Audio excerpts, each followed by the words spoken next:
Hey everyone, welcome back to the Strawbery Banke Museum's landscape.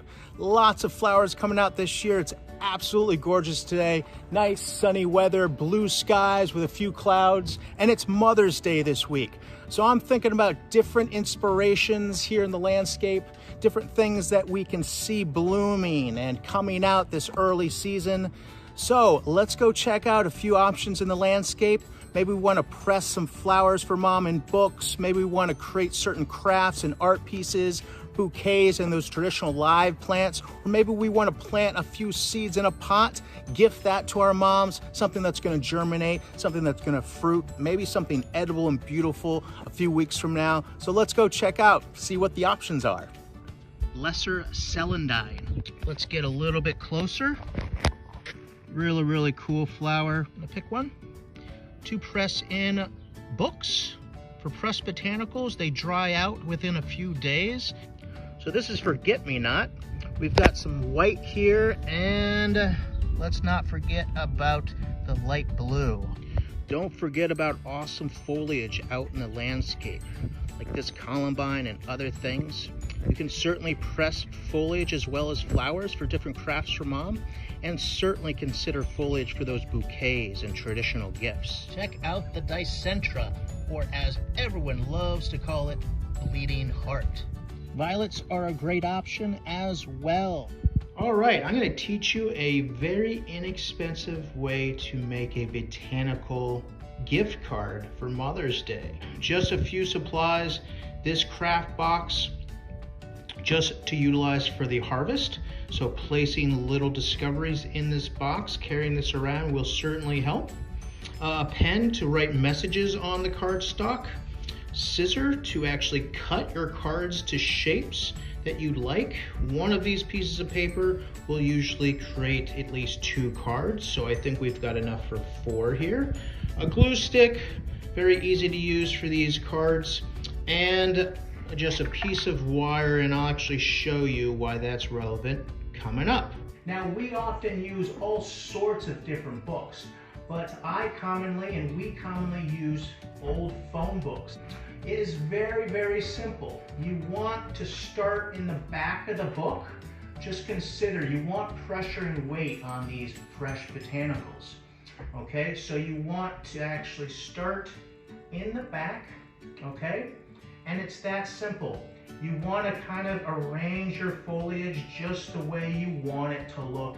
Sometimes I'll use like a wire or something to kind of move things around as I'm starting to close, okay?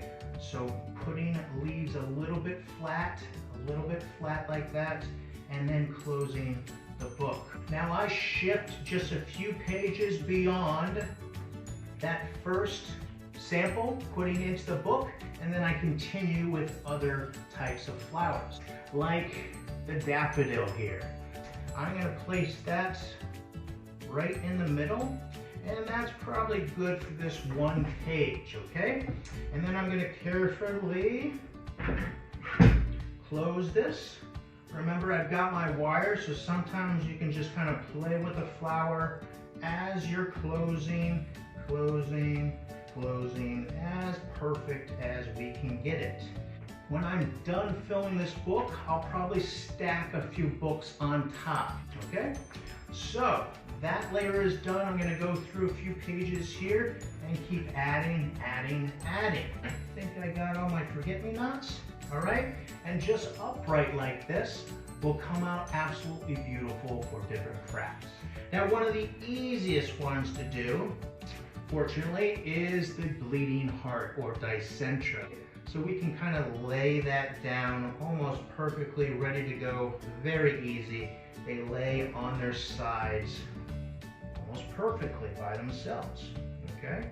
Let's go check out flowers that have already been pressed. Holy cow, check this out. Queen Anne's lace, absolutely gorgeous. Here's another one that came out a little bit different. These are almost like snowflakes, right? Kind of unique in their own way. All right, just like us, right? Ha! I found a ginkgo leaf too, and I just found Dicentra or bleeding heart. So really cool. Oh, they just remind me of like little birds or something with almost those wings with that heart shape. Absolutely gorgeous, these options. So let's get into a craft that is going to be easy to make at home. Pretty easy. So I'm going to just place a little bit, and this is looking purple, but it disappears very quickly, especially if you're placing botanicals on them.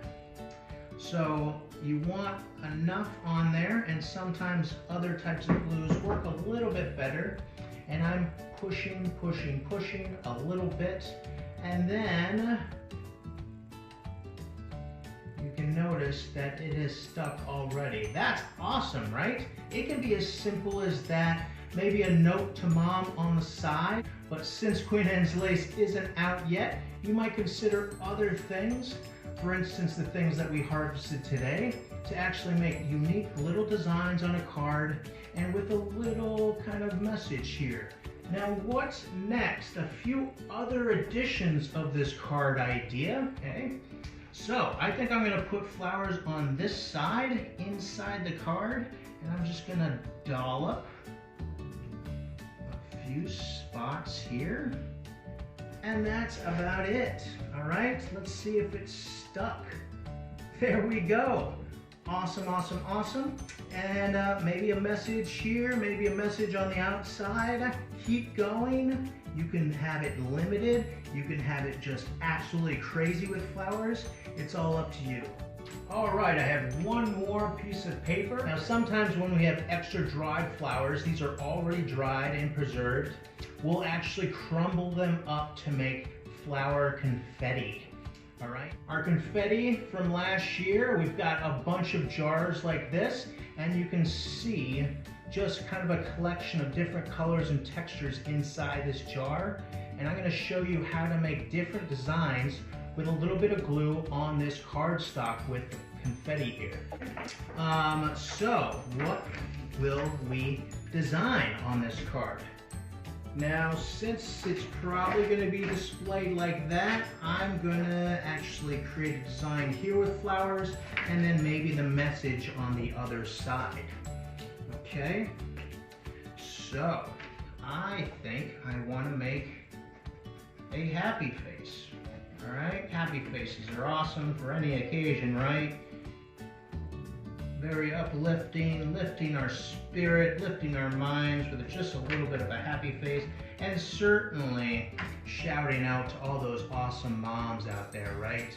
Certainly thinking about my own mom and what to gift her. So let's see how this looks. Should we put a nose on here? Why not? Let's put a nose. All right, there's the mouth, nose, and 2 eyes. I've got my flower confetti. Now a little bit goes a long way, and what we're doing is just simply sprinkle, sprinkle, sprinkle, all right? You don't have to certainly use the entire jar, and you will have extra ingredients at the end. So some of this will fall off, some of it will stick. Now it doesn't really look like anything right now, does it? Oh, this actually smells absolutely amazing, this jar of confetti. I think there's some lavender in here. Just love it. All right, sometimes I'll press down, knowing where that glue is just a little bit to get that contact. And what do you think is gonna happen when I put this upright? Are we gonna see a happy face? Ho ho, there it is, nice and colorful. So consider these simple projects and even, you know, different layers of preserving botanicals on display for mom. I actually like to show you a picture of a craft I did with Queen Anne's lace.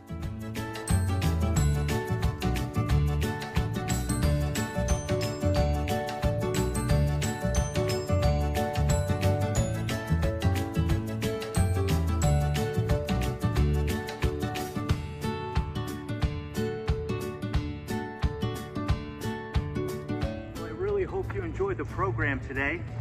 Happy Mother's Day to all those awesome moms. Happy spring. Thanks for joining us. This is Strawbery Banke.